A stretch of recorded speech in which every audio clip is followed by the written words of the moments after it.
ఈ four skin ఇష్యూస్‌కి KSR స్టాప్లరు బెటరా? అంటే యెస్. ఎందుకు అంటే ఈ ఫోర్ స్కిన్ ఇష్యూస్‌కి ఎప్పుడైతే చర్మం వెనక్కి పోలేదో దాన్నే మనం ఫైమోసిస్ అంటాం. ఒకవేళ అదే షుగర్ వచ్చింది అంటే బెలనైటిస్ అంటాం. అదే బెలనైటిస్ ముదిరితే బెలనోపాస్థైటిస్ అంటాం.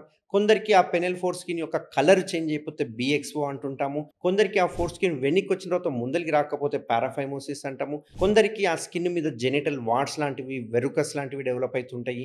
కొందరికి క్యాన్సర్ గూడా వస్తుంటుంది. అట్లాంటప్పుడు మనం సర్కమ్సిషన్ చేయడం వల్ల ఆ క్యాన్సర్ కూడా స్కిన్‌లోనే బయటకొచ్చేస్తుంది. అయితే ఈ స్టాప్లర్ మెథడ్ అడ్వాంటేజ్ ఎక్కడవుతుంది అంటే, ఇది జస్ట్ 5 మినిట్స్ ప్రొసీజరు లోకల్ అనస్థీషియాలో చేయడం జరుగుతుంది. హాఫ్ అన్ అవర్‌లో డిశ్చార్జ్ చేయడం జరుగుతుంది.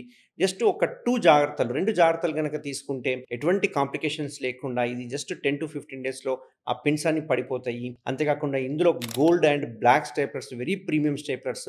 ఈ స్టాప్లర్స్ ఓన్లీ ట్రీట్మెంట్ రేంజ్ హాస్పిటల్‌లో మాత్రమే అవైలబుల్‌గా ఉంటాయి.